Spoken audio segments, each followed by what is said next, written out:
Estamos de volta para este segundo e último bloco do programa Em Pauta, hoje discutindo os 10 anos do ProUni, um programa de adesão de jovens carentes às universidades públicas e privadas de todo o Brasil. E conosco aqui no estúdio do programa Em Pauta, professor da Universidade Fevale, Norberto Kuhn. Professor, voltando a discutir um tema que seria uma pergunta mais pessoal. A gente cresce, pelo menos a minha geração, cresceu, né, ouvindo dentro de casa, dentro das escolas, de que para o governo seria muito bom ter boa parte da população sem estudo, porque uma população sem estudo, ela perde o senso crítico e acaba sendo mais facilmente manipulada, né?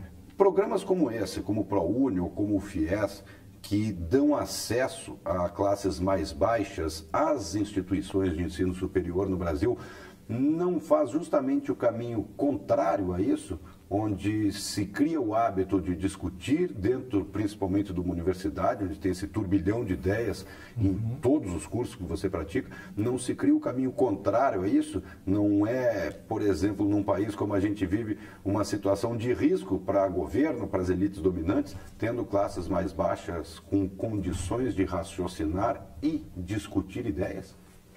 Bem, sim, essa questão é bem importante. Quando a gente pensa uma lógica de poder tradicional, né, onde e isso é bem forte na cultura brasileira e latino-americana, onde o Estado se distancia da sociedade, né, e esse Estado passa a ser ocupado por uma relação entre elites e governantes afinados em torno dos seus interesses, o que a gente chama de patrimonialismo e de clientelismo. A literatura utiliza esses conceitos para designar este formato tradicional de estrutura de poder. Aí sim, aí você tem razão, né? Quanto mais a população estiver excluída dos processos decisórios, mais estas elites podem, enfim, compor estratégias em torno dos seus interesses. Então, pensando historicamente, sim, nós temos aí um contínuo dessa modalidade tradicional de exercício do poder. No entanto, a sociedade brasileira já, muito especialmente a partir dos anos 80 e em alguns outros momentos históricos antes disso, mas muito especialmente a partir do processo de redemocratização nos anos 80, ela passa a compor uma nova, vamos assim dizer, uma percepção moderna de relações de poder, né? Fundada na democracia, fundada na criação de mais canais e camadas de participação social. Nessa perspectiva de uma estrutura de poder moderna, democrática, mais participativa, aí a lógica é o contrário, ou seja, quanto mais sujeitos críticos e quanto mais sujeitos implicados numa cidadania ativa, melhor é para a sociedade. Então, obviamente que o Estado hoje ainda é ocupado por esta tensão, né? Nós temos um grande número digamos assim, de políticos afinados a interesses de grupos específicos que operam numa lógica tradicional. Mas nós também já temos um contingente significativo de políticos que resultam deste tempo, né, de modernização da sociedade e respondem a interesses republicanos, digamos assim, do funcionamento da coisa pública, que é uma coisa de todos, né? Sim, então, o acesso de todos. Então eu diria assim, a gente vive ainda esta tensão de uma lógica mais tradicional, onde quanto menos pessoas participando, melhor, mas nós também já vivemos fortemente, né, uma lógica moderna de ocupação deste Estado, né? E eu diria assim, essa perspectiva ela ganha força, muito especialmente a partir, né, dos nossos últimos governos sociais-democratas, sejam eles petistas, sejam eles do PSDB ou de setores de outros partidos, mas a gente passa a ter, a partir dos anos... Essa mudança começou a vir, eu acho que anos Fernando 80, Henrique deu um start, o Lula aprimorou. Né? Exatamente, ou seja, você tem a ascensão, são dois partidos que disputam a hegemonia, né? Disputam essa hegemonia do executivo, mas talvez a gente possa dizer... A ideologia não seja tão distante assim. Eu não sou cientista político, mas conversando com os meus colegas que são, a gente poderia dizer assim que existe uma proximidade do ponto de vista ideológico que a gente coloca nessa caixa da social-democracia, ou seja, há um conjunto de esforços de modernização dos processos decisórios, do planejamento da sociedade e, portanto, quanto mais qualificada estiver a sociedade, né, ela melhor vai ser essa sociedade. Então, nós vivemos ainda esta tensão. Temos um grande número de pessoas, políticos, empresários, enfim, que vêm desta geração mais conservadora e tradicional, que quer manter a sociedade separada, afastada do Estado, né? E nós temos uma geração de muitos, né, homens e mulheres de movimentos sociais, de partidos políticos, de empresas, que têm uma perspectiva de uma sociedade dinâmica, moderna, tensa, porque os interesses entram em disputa, mais, né? Igualitária. Mas, digamos assim, que procura compor condições de uma qualificação da vida social. E aí a importância das universidades, a importância da imprensa, né, a importância das diferentes formas de expressão, né? Então, eu diria assim que este programa, ele faz parte de uma série de programas neste contexto de uma sociedade que se quer modernizar, né? Onde você ter acesso a essas populações, elas representam não o ataque ao privilégio de alguns, como de fato tradicionalmente seria, né? Mas ela representa uma qualificação da sociedade como um todo. Qual o problema de nós termos milhares de jovens que não teriam acesso à universidade tendo acesso? Qual o problema? Isso é bom para a sociedade, no final das contas. Qual o problema? Acho que talvez, né, com programas desse tipo, a gente consegue combater um dos principais problemas que a gente vive hoje, que é justamente a criminalidade. Né? Sim, porque o jovem sem acesso, ele parte para um outro lado, né, para, como a gente diz, ficar à margem da sociedade. Ele tem que comer, ele tem que conquistar alguma coisa e acaba indo para um lado de criminalidade porque justamente não tem condição alguma de crescer pelos meios legais. Eu não sei se o senhor concorda com isso. Não? Uma vez que a sociedade se qualifica em vários níveis, eu entendo que a própria questão, a gente ataca também essa condição da cultura da violência, né? É uma discussão bem complexa, essa discussão da cultura da violência, porque muito embora a desigualdade seja um território fértil, né, a violência como um mediador dessas relações, né, o cuidado de não colar a violência à pobreza, né, porque a condição da pobreza ela traz,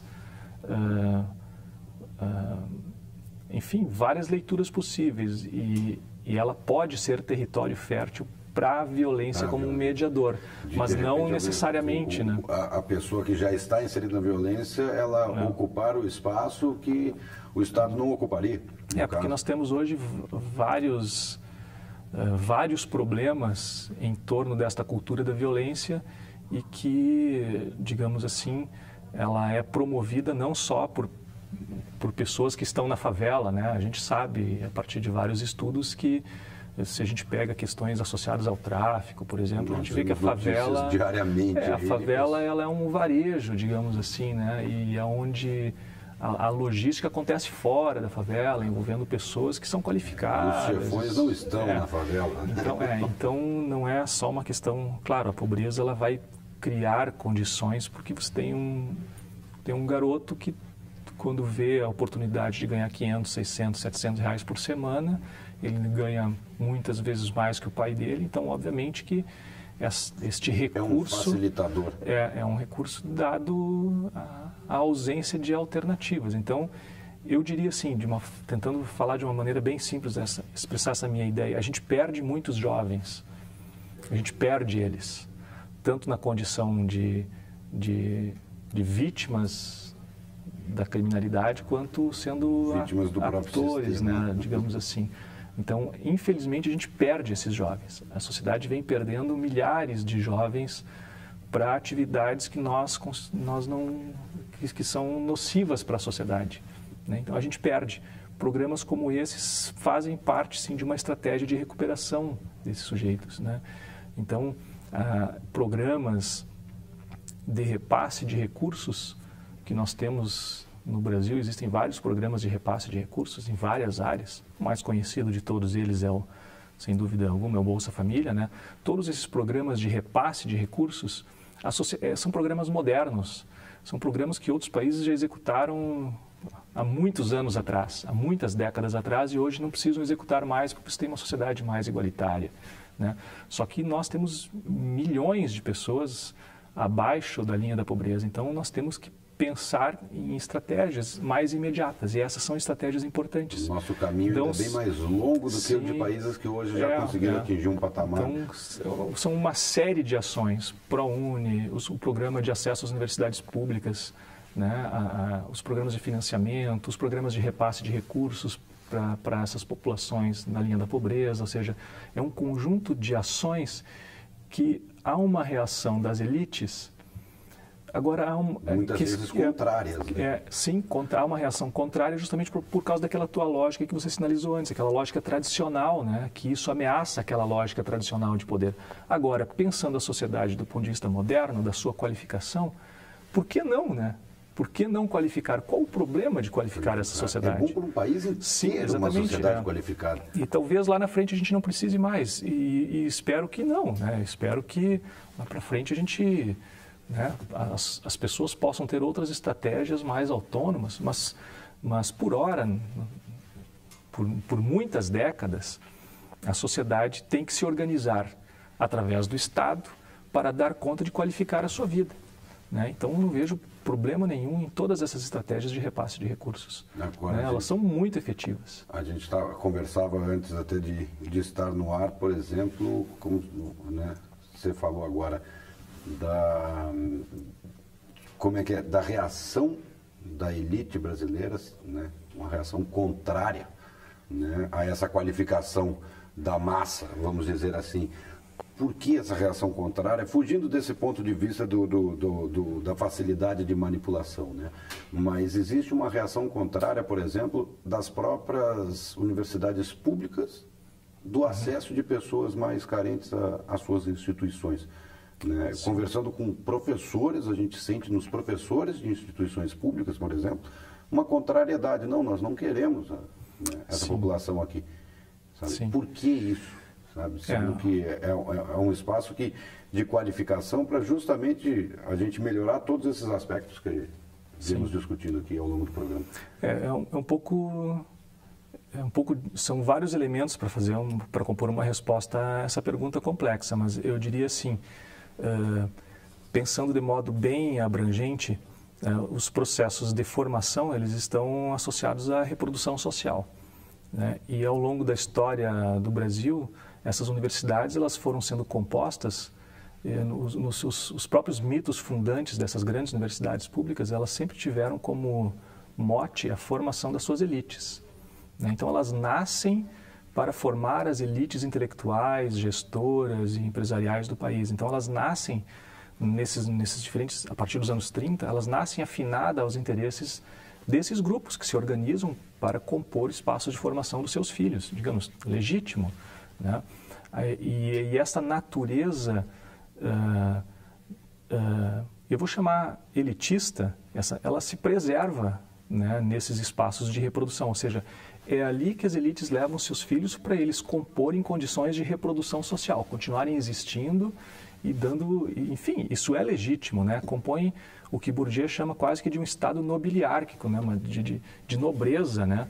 Onde o avô estudou ali, o filho vai estudar, o neto vai estudar, e só essas pessoas passam a ter acesso, porque o acesso não que qualquer pessoa não possa disputar, o acesso à disputa... ela é possível para todos, né? Só que as condições objetivas de você acessar, elas são dadas por mérito, que você tem que ter muito recurso econômico para dar conta de se apropriar daquele capital intelectual para acessar aquele espaço. Então, são espaços de reprodução de determinados grupos sociais. Então, quando o Estado procura criar mecanismos de acesso àquele espaço, é óbvio que vai haver reação, porque esse espaço, ele se compôs dentro de uma lógica. Aí tem uma categoria muito importante que é a de excelência, né?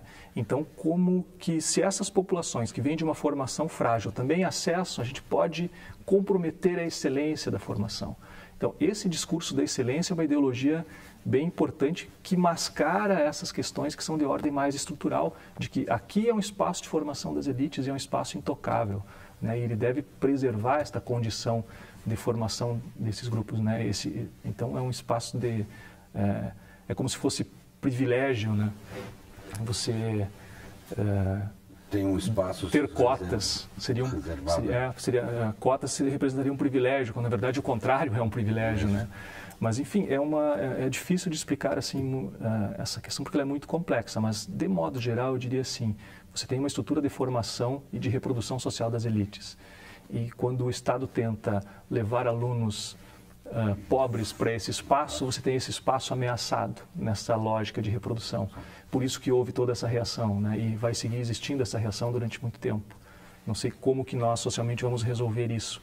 A estratégia de curto prazo que se utilizou foi justamente programas como o ProUni. Uma das críticas do programa é justamente que ela passa a transferir recursos para o setor privado.